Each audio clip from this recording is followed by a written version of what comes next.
Hey friends, it is time for our last chapters of Appleblossom.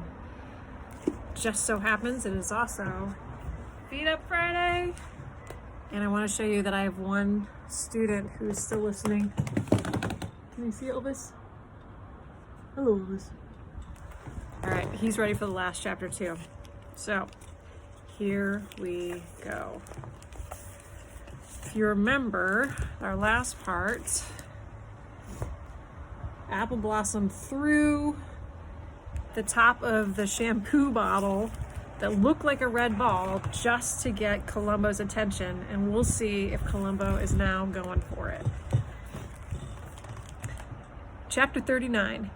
Izzy is up out of the bed and in the bathroom in seconds. She arrives just in time to see 5 possums running to the heating duct. The first one dives straight in, tucking and rolling into darkness. A second small one is at his heels.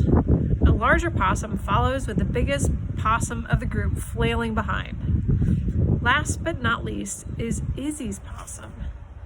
Columbo stands in the center of the room with his slobbery mouth around the red top of the shampoo bottle, which Izzy can see gave the possums time to escape.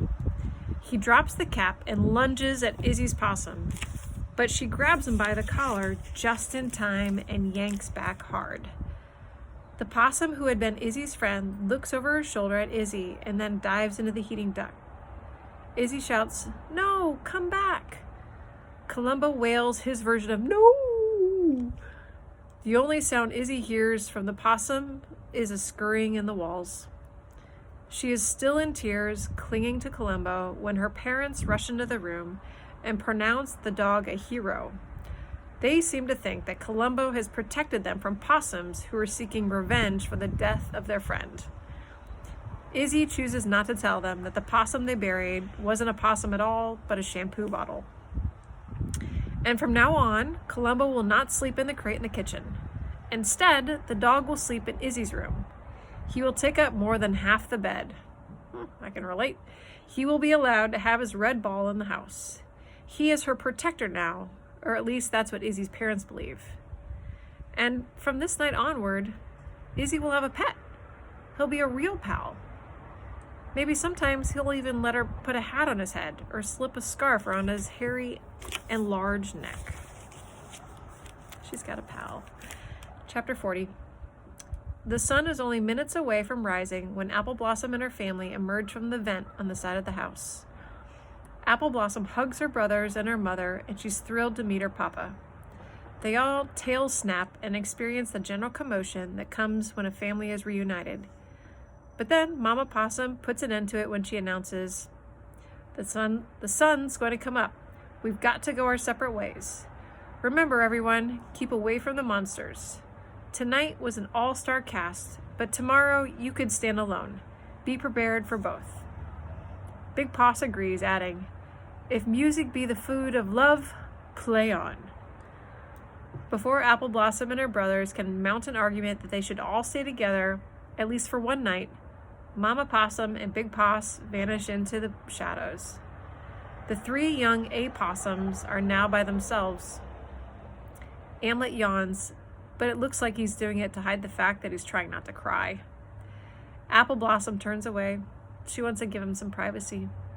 It isn't long before Antonio says, "Mama Possum and Big Poss don't have a lot in common, but they love the nightlife." Amlet nods, adding, "And they love to boogie." Appleblossom asks, "What's boogie?"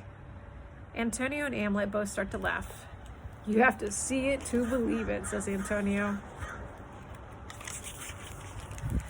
Appleblossom knows that there is a lot you have to experience to understand, but there are other things that are inside you from the start.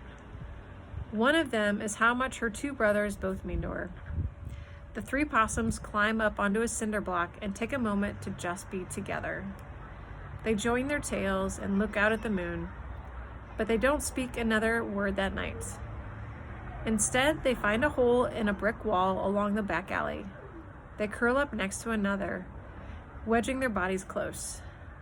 Appleblossom feels a knee in her nose and a tail around her neck. She hears her brothers fall asleep as their light breathing turns to snores. She knows that while one day she might grow up to find a mate and have a family of her own, there is nothing in this world like a brother or sister. So much of being a possum, she thinks as she drifts off to sleep, is about learning how to act. But being a brother or a sister, if you are lucky enough, is the role of a lifetime.